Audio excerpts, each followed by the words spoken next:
The ballroom shimmered with golden chandeliers and velvet drapes, alive with the hum of laughter, music, and the anticipation of midnight. People in glittering gowns and pressed tuxedos raised their glasses in countdown to the new year, their voices echoing with excitement. She stood at the very edge of the celebration, clutching her sparkling water and trying to remain invisible in a sea of power and privilege. She didn't belong here. She knew it with every fiber of her being. Her simple navy dress was modest compared to the sequined gowns that twirled across the polished marble floor. She was here by chance, a last-minute replacement for her friend who worked in catering but had fallen ill. She had told herself she'd simply slip in, hand over the files her boss had demanded, and leave before anyone noticed her presence. But as the crowd surged toward the center of the room, waiting for the big moment, she found herself swept along with them, pushed closer and closer to the grand staircase where the city's elite stood gathered. Her heart pounded as she glanced around nervously. The sea of strangers blurred together, champagne glasses clinking as laughter rose higher and higher. Then, the countdown began. 10. The crowd chanted, voices rising in perfect harmony. She tried to edge back, but people were pressing in from every side. 9. The music dimmed to allow the chant to ring louder. 8. Her pulse quickened. She felt trapped. 7. Someone jostled her shoulder, and she stumbled forward, struggling to keep her footing. 6. Her shoe caught against the hem of her dress. She reached out blindly for balance. 5. Her hand brushed against the railing, but the force of the crowd knocked her forward again. 4. And then she collided, hard, against someone standing still in the chaos. The scent of cedarwood and crisp winter air filled her senses as her head tilted back in shock. 3. Before she could react, her lips met his. A kiss, soft, startling, electric, held her captive in that fleeting second. 2. The noise of the world dulled around her, as if time itself had paused. 1. The room erupted into cheers, confetti raining down, champagne bursting open, fireworks exploding outside the tall glass windows. But she was frozen, eyes wide, lips parted against the man she had just kissed. It was no ordinary stranger. As the confetti drifted past his sharp jawline and settled on the tailored cut of his midnight black suit, her heart stopped. She knew that face. Everyone in the city knew that face. The aloof, untouchable, and impossibly powerful figure who dominated headlines and controlled empires, the Millionaire CEO. He pulled back slowly, his eyes, dark, unreadable, locking onto hers with a quiet intensity that made her knees weaken. The corners of his mouth tilted upward, not in mockery but in something more dangerous, intrigue. Her breath caught in her throat, embarrassment flooding her cheeks. She opened her mouth to apologize, but before the words could leave her, he leaned down, his lips dangerously close to her ear. In the midst of the roaring crowd, she felt the heat of his whisper, low and deliberate, words only for her. Her eyes widened as she heard them, her heart skidding to a stop. What he said wasn't a threat. It wasn't anger. It wasn't anything she could have expected. The world around them continued to cheer, to laugh, to welcome the new year with joy. But she stood paralyzed, breathless, replaying those impossible words in her head. Words that would change everything. And he, this untouchable man, pulled back just enough to study her reaction, as though he already knew that nothing about her life would ever be the same again. She barely slept that night. The warmth of his whisper clung to her like a shadow, refusing to let her rest.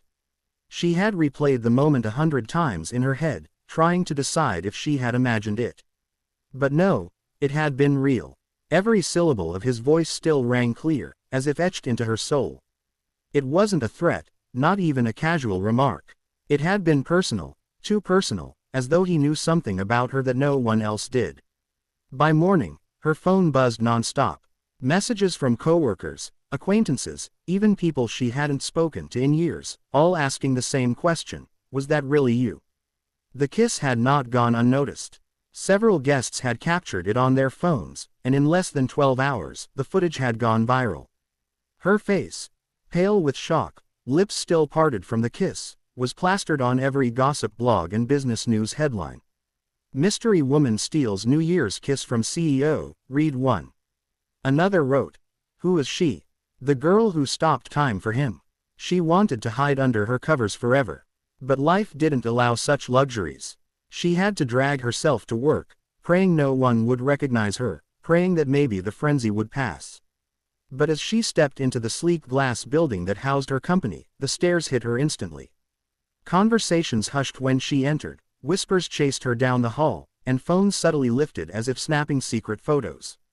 Her boss called her in almost immediately. He looked nervous, adjusting his tie as though he couldn't believe who was sitting across from him. "You, had quite an evening," he said carefully. She opened her mouth to deny it, but he raised his hand. "Look, I don't care what happened. What matters is that the CEO himself, yes, him, called this morning. He requested to see you." Her heart nearly stopped. "Requested? Me?" He nodded, his expression unreadable. "You'll be expected at his office this afternoon. Don't be late." The rest of the day passed in a blur of nerves. She could barely type, barely breathe, every second ticking closer to that inevitable meeting. She thought about the whisper again. Why would he say something so strange, so intimate, to someone like her? Did he mistake her for someone else? Or worse, did he know something about her family, her past? When the hour arrived, she found herself in the elevator climbing to the top floor of the tallest building she had ever stepped foot in. The ride was silent except for the pounding of her heart. At the very top, the doors opened into a space of glass and steel, commanding a view of the entire city. His office was both imposing and breathtaking, much like the man himself. He stood by the floor-to-ceiling windows, hands in his pockets, gazing down at the glittering world below. When he turned, his dark eyes locked onto hers, and for a moment, she forgot how to breathe. The memory of the kiss slammed into her again, heat rushing to her cheeks. "You came," he said simply, his voice smooth, low, impossible to ignore. "I didn't have much of a choice," she managed, trying to keep her tone steady. A faint smile ghosted across his lips, as if her defiance amused him. He stepped closer, each movement deliberate, powerful. "You want to know why I whispered those words, don't you?" Her pulse quickened. She clenched her fists to keep them from trembling. "Yes," she admitted. For a long moment, he only studied her, as though measuring how much she could handle. Then, without breaking eye contact, he said, "Because you're not a stranger to me. Not the way you think." Her breath caught in her throat. The room tilted. What are you talking about?" He leaned closer, his gaze unwavering. "That kiss wasn't an accident. It was recognition." The words sent a shiver through her entire body. She wanted to demand answers, but fear and curiosity twisted inside her, leaving her speechless. And in that silence, he only smiled faintly, as if he held the entire truth in his hands, knowing she had no choice but to follow where it would lead. Her knees felt weak, but she forced herself to stand taller, refusing to let him see how deeply his words rattled her. "Recognition," she repeated, her voice trembling despite her best effort to sound composed. "I've never met you before in my life." His gaze remained steady, calm, but charged with something she couldn't name. "You think that," he said quietly, "because you don't know the whole story." He circled slowly around his desk, his presence commanding the room without effort. "But I do." She swallowed hard, her pulse echoing in her ears.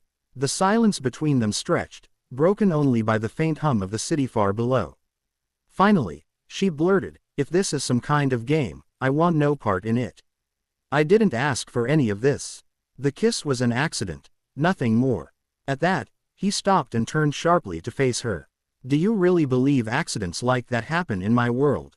His words carried no arrogance, just cold certainty. "Nothing happens by chance." The intensity of his stare forced her to look away. She wrapped her arms around herself, trying to shield against the chill that crept up her spine. Yet beneath the fear was a flicker of curiosity, an aching need to understand what he was implying. When he spoke again, his tone softened, and that startled her more than his sharpness. "Years ago, there was a girl who disappeared from my life before I could even learn her name. But I never forgot her face." He stepped closer, closing the space between them until she felt the weight of his presence pressing against her resolve. "And when you fell into me at midnight, I knew. It was you." Her breath hitched. She shook her head, words tumbling out in disbelief. "That's impossible. I don't know what you're talking about. You must be confusing me with someone else." His jaw tightened. "No, I don't make mistakes about the things that matter." She stumbled back a step, her back brushing against the edge of a leather chair. Memories stirred faintly in her mind, fragments of childhood she rarely thought about, faces half forgotten, laughter carried on the wind, moments blurred with time. But none of it connected to him, at least not in any way she could grasp. "I don't remember you," she whispered, half to herself. "That doesn't mean you weren't there," he said gently, his voice low, almost coaxing. "Sometimes memory is cruel. It takes pieces from us. But the truth remains." Her heart twisted with confusion. Who was this man, really, behind the headlines and the billion-dollar empire? Why was he looking at her as though she held the answer to a question he had been asking his entire life? "You're wrong," she insisted, though the words felt hollow. "I'm just an ordinary woman. There's nothing special about me." His eyes softened in a way that disarmed her completely. Ordinary women don't stop time with a single kiss. The air between them thickened. She wanted to deny him again, to laugh it off as some elaborate joke, but she couldn't. Because deep down, something about his words unsettled her. Something about his certainty tugged at a hidden thread in her heart. He leaned on the edge of his desk, his voice dropping even lower. "You can run from it if you want. Pretend it never happened. But that night, that kiss, it wasn't the beginning. It was the continuation of something unfinished." Her chest tightened. "Unfinished?" she asked, barely able to get the word out. He nodded once. "And now that I've found you, I won't let it slip away again." The determination in his tone terrified her, but it also sparked something inside her she didn't want to acknowledge. A spark that felt dangerously close to longing. As she stood there, caught between fear and fascination, she realized his whisper at midnight hadn't been random at all. It had been a promise, one that tied her fate to his in ways she couldn't yet understand. And though every part of her screamed to run, she couldn't move. Not when his eyes held her so firmly in place, as if daring her to uncover the truth she wasn't ready to face. Her world tilted on its axis. For days after that meeting, she couldn't think straight. Every time she closed her eyes, she saw him, his piercing stare, the certainty in his voice, the way his words seemed to pull at something deep inside her that she couldn't quite touch. She wanted to dismiss it all, to return to her quiet, ordinary life, but the memory of that kiss and his haunting whisper refused to release her. Still, she tried. She went to work, buried herself in routine, ignored the curious stares and the office gossip. But fate has a cruel way of cornering those who try to escape it. A sleek black car began appearing outside her building. Subtle invitations, sometimes just a note, sometimes a phone call, arrived without explanation, always in his name.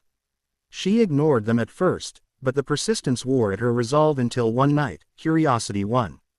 She found herself in his world again, this time not in a crowded ballroom, but in a private, candlelit library within his sprawling estate. The firelight danced across the walls, illuminating shelves of books that smelled of old paper and secrets. He stood at the hearth, waiting, as though he had known she would come all along. "You said I wasn't a stranger to you," she began, her voice shaky but firm. "If you want me to understand, then stop with the riddles. Tell me the truth." He studied her for a long moment, his expression unreadable.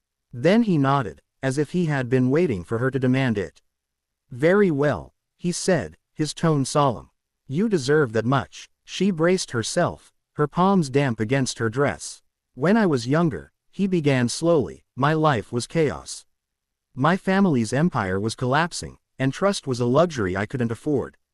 But there was one constant, one brief light in the dark. A girl I met by chance, when everything else was falling apart. She didn't know who I was. She didn't care about money or status. She just saw me." His eyes softened, something unguarded flickering there. "That girl saved me, in ways I didn't even realize at the time." Her heart raced. She shook her head. "That can't be me. I would remember something like that. Would you?" He countered quietly. "You were young. You left before I could even learn your name. But I never forgot your face. And the moment you collided with me on New Year's Eve, I knew. It was you. The same eyes. The same fire." A shiver ran through her. Memories stirred again. Vague images of a summer long ago, a boy with sad eyes, a fleeting friendship she'd pushed into the corners of her memory because life had demanded she move on. Could it be possible? Her denial faltered. If that's true, why whisper it then? Why not say it in front of everyone? His gaze deepened, almost pained. Because what I whispered wasn't for them. It was for you. A reminder. A promise. He stepped closer, his voice dropping to a murmur. I said, I found you. Her breath caught. The words replayed in her mind, fitting perfectly into the gap that had haunted her since that night. I found you. The weight of it hit her like a tidal wave. He hadn't been making a claim. He had been making a vow. Tears pricked her eyes, though she didn't know why. Fear, perhaps, or something deeper, an ache that came with realizing her life wasn't as ordinary as she had convinced herself. She had been part of someone's unfinished story all along. And now, she whispered, her voice breaking. What happens now that you've found me? His hand lifted, hesitated, then brushed gently against her cheek, his touch surprisingly tender for a man the world called ruthless. Now, he said softly, everything changes. For both of us. Her chest tightened. She knew the choice before her was impossible. Retreat into the safety of obscurity, or step into his world, a world of power, danger, and a connection she could no longer deny. As the fire crackled and his eyes held hers, she realized she had already chosen. Because no matter how frightening the unknown felt, the pull between them was undeniable. That kiss at midnight hadn't been a mistake. It had been destiny's way of binding two souls together again. And when she finally whispered, then let it change everything, his faint, knowing smile told her that nothing in either of their lives would ever be the same again.